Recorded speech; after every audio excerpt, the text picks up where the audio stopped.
Assalamualaikum warahmatullahi wabarakatuh. Halo sahabat SPD Channel. Nah, ada video menarik nih, yaitu Habib Rizik Syihab diamuk oleh Abah Setu. Nah, ini videonya, kalau video aslinya itu panjang ya, kita diambil yang poin pentingnya saja. Ini menarik sekali nih videonya. Abah Setu ini mengamuk ke Habib Rizik Syihab.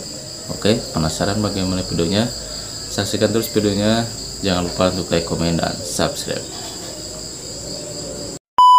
Abah ingin mengajak kepada Pak Rizik Syihab dan seluruh orang-orang yang masih mendukungnya, wabil khusus kepada Pak Rizik Syihab dan klannya, Mbak Alwi, sadarlah ya. Anda bukan duriat Nabi, Anda bukan ulama, Anda bukan pejabat negeri ini. Tidak pantas marah-marah, maki-maki, mengajak rakyat Nusantara adalah untuk diadu, atau mengajak rakyat Nusantara untuk membantah, untuk melawan kepada pemerintahan yang sah. Ya, ketahuilah, ya, sesungguhnya rakyat ini, bangsa Indonesia dipenuhi oleh orang-orang yang luar biasa, ulama yang luar biasa, dengan memiliki ilmu yang luar biasa, dan memiliki orang-orang yang memiliki kesadaran dan kecintaan kepada bangsa ini. Berhentilah sok ikut campur untuk negeri ini, mengatur negeri ini di dalam urusan apapun, termasuk urusan agama. Karena sejarah membuktikan selama sekian puluh tahun, bahkan dari dakwah-dakwah klan Anda, sesungguhnya lebih banyak menyimpangkan agama daripada adalah untuk mengajarkan manusia beragama. Bahkan dari ceramah-ceramah klan Anda, isinya adalah hanyalah penuh kebencian, kemarahan, mengadu domba rakyat Indonesia untuk melawan pada pemerintahnya. Anda hanya merusak persatuan dan kesatuan negeri ini. Negeri ini punya orang-orang yang hebat, orang-orang yang berilmu, yang darahnya mencintai negeri ini. Kita mengerti tentang bangsa ini, karena kami adalah orang yang budaya timur adalah lebih beradab, lebih mulia daripada bangsa Arab sekalipun. Oleh karena itulah, jangan ajarkan kami kemarahan, jangan ajarkan kami kebencian, karena negeri ini dibangun dengan cinta. Anda harus paham tentang itu. Jangan bawa-bawa rakyat Indonesia, negeri ini, untuk mengikuti dari rencana busuk Anda. Negeri ini tidak cocok dengan khilafah yang Anda tawarkan. Pahamilah wahai sahabatku Pak Rizik Syihab, ya. Jangan coba-coba, karena rakyat sekarang adalah sudah sadar. Khilafah adalah bukan fondasi yang benar di dalam Islam. Maka inilah yang tidak boleh rakyat kita yang penuh dengan cinta, yang penuh dengan budaya, yang sudah memiliki budaya luhur jauh sebelum bangsa Anda datang ke sini. Maka kalian tidak cocok hidup di negara ini. Bukan kami ingin mengusir kalian, tetapi tolonglah mengerti, ya. Berhentilah teriak-teriak karena Anda bukan siapa-siapa. Pengangkatan imam besar itu hanyalah oleh pengikut Anda, dan sekarang sudah habis masanya. Malulah, karena malu itu al-haya'u minal iman. Malu itu bagian daripada iman. Jangan tambah rusak negeri ini dengan kerendahan yang akan dipandang rendah kalau kalian masih mengaku Islam. Dan juga jangan pernah coba-coba merusak negara ini yang mencintai Allah dan Rasulnya dengan benar, mencintai duriat-duriat Rasul yang benar. Karena semuanya adalah mengajarkan ilmu, mengajarkan akhlak, mengajarkan adab. Maka bukan budaya barbar, bukan budaya adalah perseteruan, bukan budaya caci maki. Maka inilah, wahai Pak Rizik, sadarlah. Maka marilah, kalau masih bisa kita dilakukan kerjasama, adalah kembalilah kalau memang Anda betah di sini. Dan juga wahai kepada klan Baalwi, jangan agung-agungkan Tarim yang kalian agungkan itu. Karena sesungguhnya Tarim tidak memiliki kemuliaan apa-apa. Pahami oleh kalian. Saya malah nggak yakin kalian itu sering main ke Tarim. Karena dari orang-orang yang kita utus ke Tarim, maka justru adalah sebuah negara yang sangat terbelakang, sebuah kampung yang jauh, hanya isinya kemusyrikan dan khurafat yang ada. Wahai Pak Rizik, sadarlah, kebohongan klan kalian sudah terbongkar. Rencana busuk sudah terbongkar. Diketahui oleh kami semua, rakyat Indonesia sekarang sudah mulai sadar. Karena dari awal perjuangan pun, klan kalian yang mengaku sebagai Habib itu sungguh tidak punya jasa untuk negeri ini. Maka orang yang pertama adalah Usman bin Yahya. Pak Usman bin Yahya ya adalah merupakan antek Belanda yang utama, bekerja sama dengan Snokor Gronyo dari awal. Dari awal perjuangan pun tidak ada jasa buat negeri ini. Bahkan Abah sudah membaca dalam kitabnya Vandenberg, Belanda pun kepusingan dengan kalian, dengan akhlak kalian, sampai mendatangkan Ahmad Sukarti dari Sudan. Karena kalian ini satu klan yang barbar, tidak memiliki etika, tidak punya adab, tidak punya malu. Nah, inilah yang harus disadari juga oleh rakyat Indonesia. Kenapa sekarang merasa sok jagoan? Karena merasa sok paling benar. Pernahkah Anda melihat siapa diri Anda itu? Tidak cukupkah kasus-kasus Anda? Bahkan hari ini banyaklah beredar video-video yang berkalian dengan klan kalian. Tetapi tetap kami sebagai bangsa yang beradab Nusantara adalah ingin sesungguhnya kalau seandainya masih diajak mau kerjasama dengan baik, menjadi pendatang yang baik, yang memiliki etika dan adab, bukan sebaliknya merasa sebagai tuan rumah, congkak, dan bahkan merasa sudah menjajah negeri ini. Pengakuan duriat kalian sudah batal, ya. Sekarang sudah diakui oleh seluruh dunia. Terus apa hakmu marah-marah? Sok merasa jadikan jagoan di negeri ini. Sok merasa paling berjasa di negeri ini. Padahal adalah paling banyak membuat kerusakan di negeri ini. Masyarakat bangsa ini yang penuh dengan cinta kasih, yang penuh dengan budi pekerti. Sekarang sebagian daripada saudara-saudara kami, bahkan saudara saya, ada saudara saya yang hidupnya mendapatkan ilmu dari pamannya sendiri, ulama Nusantara, tetapi pada saat bergabung dengan Anda, muncullah dia menjadi seseorang yang tidak kami kenal sebagai saudaranya, pendendam, pemarah. Dan inilah yang saya khawatirkan, semakin lama Anda di negeri ini. Dan kalau Anda belum menyadari juga tentang bagaimana Anda telah membuat kerusakan di negeri ini, maka sesungguhnya jangan salahkan bangsa ini satu saat nanti adalah akan berlaku keras kepada klan Anda. Andalah yang mengundangnya, Andalah yang memancingnya. Karena bangsa ini adalah bangsa pemaaf. Bangsa ini adalah bangsa yang penuh adab dan budi pekerti. Telah terjadi kerusakan pada agama karena dakwah klan kalian yang tidak berlandaskan kepada ilmu. Telah terjadi perusakan kepada akidah, kepada tauhid dari klan kalian yang tidak memahami tauhid dengan baik. Dan inilah pada budi pekerti bangsa ini terjadi kerusakan.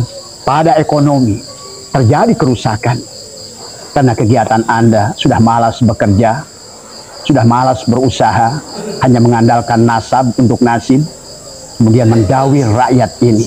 Sudah banyak korbannya dari Nusantara ini. Ini bukan lagi gibah, ini bukan lagi fitnah, tapi ini adalah kenyataan dan fakta yang ada. Demikian pula pada sejarah, selain merusak ekonomi, karena saya pernah bicara dengan seorang jenderal yang dari mulai saat berdirinya FPI dengan segera gerakan radikalnya membuat adalah keonaran di mana-mana. Berapa negara harus mengeluarkan biaya hanya untuk mengurus Anda? Dan pada jenderal-jenderal yang masih ada di sebalik mereka karena memanfaatkan keberadaan mereka, berhentilah hari ini. Karena Anda tidak bisa lagi menggunakan kelompok ini. Kelompok ini sudah kelihatan belangnya. Kelompok ini sudah kelihatan palsunya. Kelompok ini sudah kelihatan tidak tahu malunya.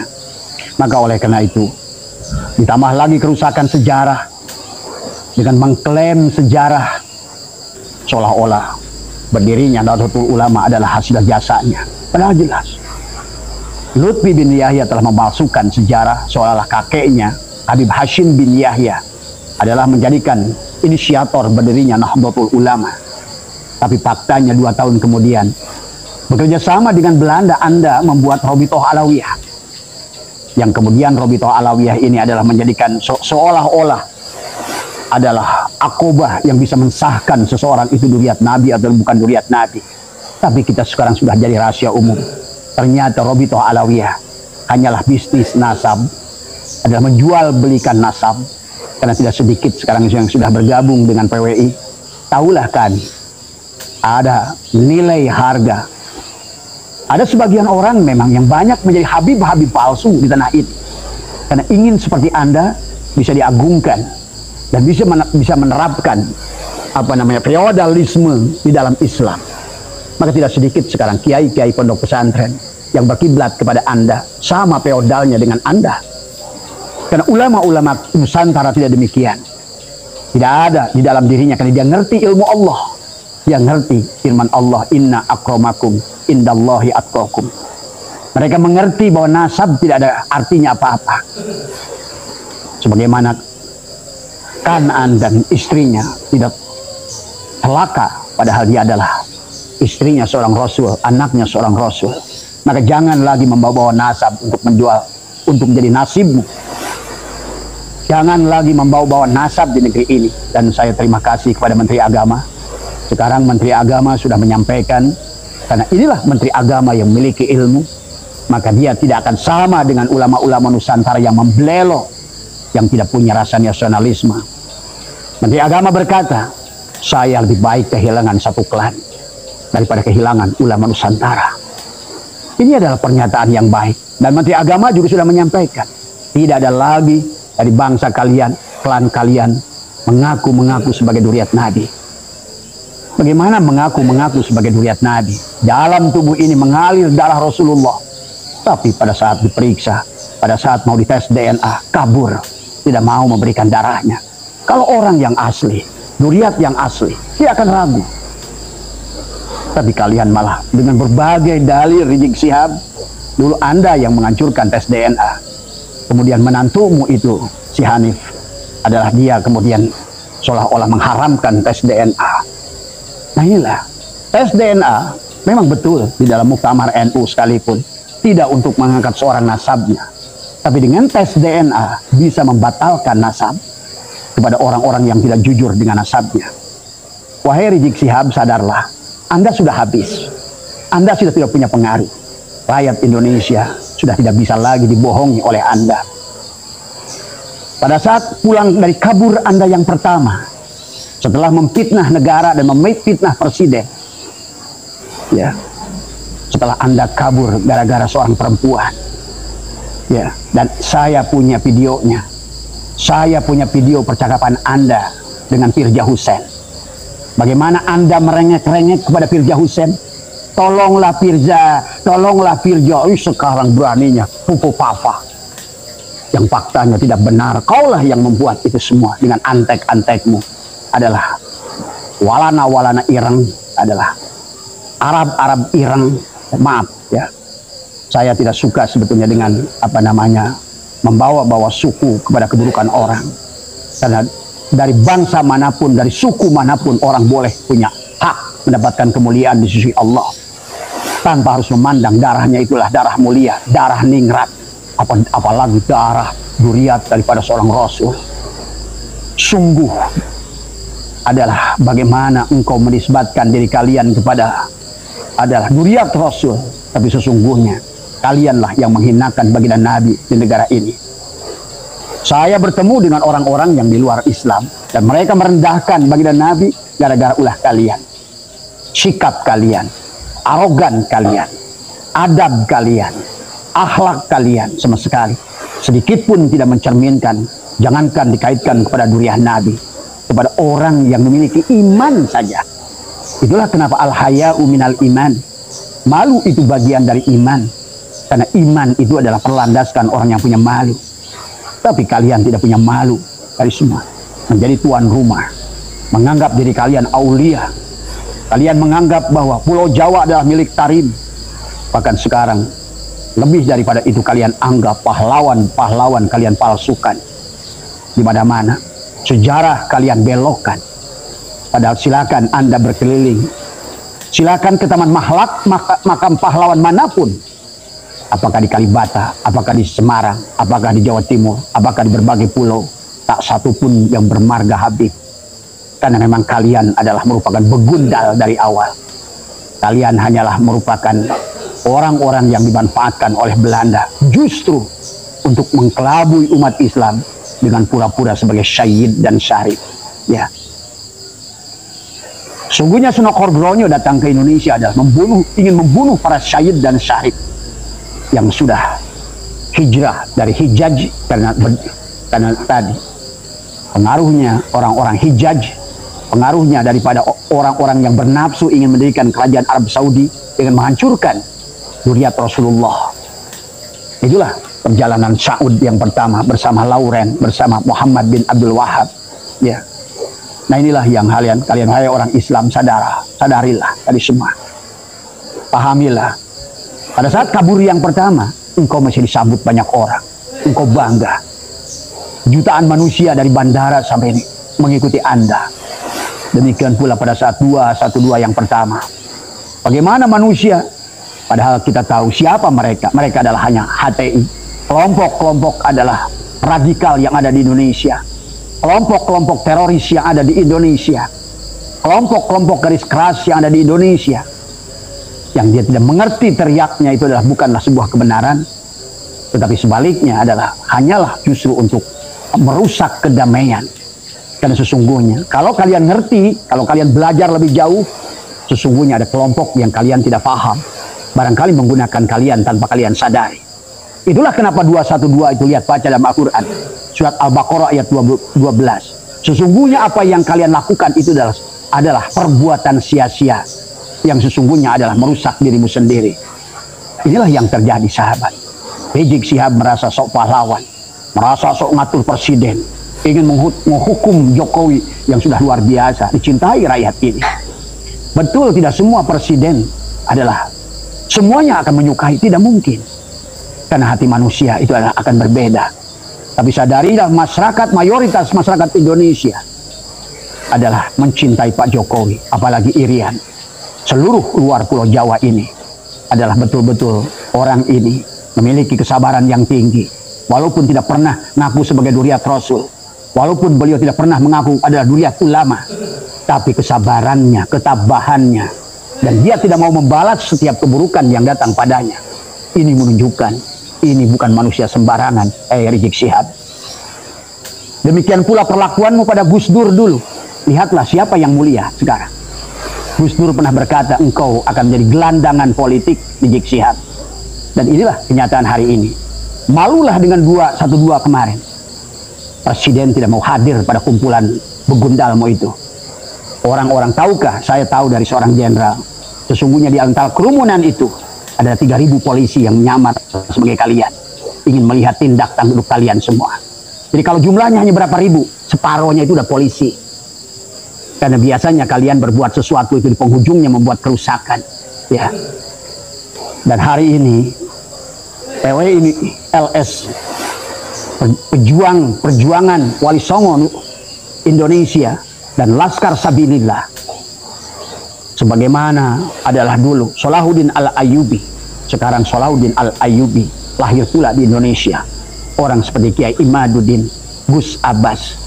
Maka itulah kenapa jenderal-jenderal yang baik, yang memiliki nasionalisme, yang menjadi lawan kalian dari dulu, kecuali jenderal-jenderal pecundang yang memang memanfaatkan kalian. Tapi jenderal-jenderal yang memiliki nasionalisme, integritas, dia mencintai bangsanya, dia mencintai Indonesia. Maka oleh karena itu, kami bahagia dengan bergabungnya Jenderal Dudung. Kita bahagia dengan Jenderal Nur Wahid dan jenderal-jenderal yang lain. Karena mereka melihat kami tidak menebar fitnah. Yang kami lakukan adalah membela ketidakbenaran. Yang kami lakukan adalah mengklarifikasi ketidakbenaran. Maka dari setiap ceramah kalian, maka lihat, sebutkan ke saya satu ulama PWI yang menghina kalian secara zati. Tadi semua. Tidak. Semuanya kami hanya menjawab. Abah Setu hanya menjawab. tadi Gus Fuad hanya menjawab, Kiai Suparman hanya menjawab, dari semua Gus Abbas hanya menjawab, meluruskan, menjawab, meluruskan. Inilah yang kami dengar sendiri dari Jenderal Dudung. Beliau adalah pembantu presiden. Pak Prabowo pun sudah memberikan salam, mengundang kami juga. Sesungguhnya karena kita tidak berjuang, bahkan tidak minta apa-apa pada pemerintah sekalipun. Ya, pahami. Saya melihat bagaimana perjuangan PWI hanya untuk hadir di Rakernas pertama pun dengan ongkos sendiri. Saya dengar ada yang menjual kambing, ada yang menjual ayam, sampai ada yang menggadaikan motor. Karena mereka ada cinta kepada tanah air ini, cinta kepada ulama-ulama Nusantara, cinta kepada kebenaran, cinta kepada budi pekerti, cinta kepada Nusantara yang penuh dengan budaya yang telah dibangun dari berbagai suku bangsa. Yong Ambon, Yong Celebes, Yong Sumatera, Yong Jawa. Pemuda Katolik, pemuda Kristen, demikian bersatu padu dengan ulama Nusantara. Maka bukan dengan cara seperti itu. Pandangan agamamu itulah yang membuat lihat hari ini Suriah hancur, Libya hancur, Irak hancur. Mau mengikuti gaya apa? Ya, karena agama yang dibawa oleh baginda Nabi adalah rahmatan lil alamin, rahmatan fil alamin. Nah, itulah videonya teman-teman. Bagaimana tanggapannya? Silahkan tulis di kolom komentar ya, biar rame. Oke, sekian dulu video dari saya. Sampai jumpa lagi di video selanjutnya. Wassalamualaikum warahmatullahi wabarakatuh.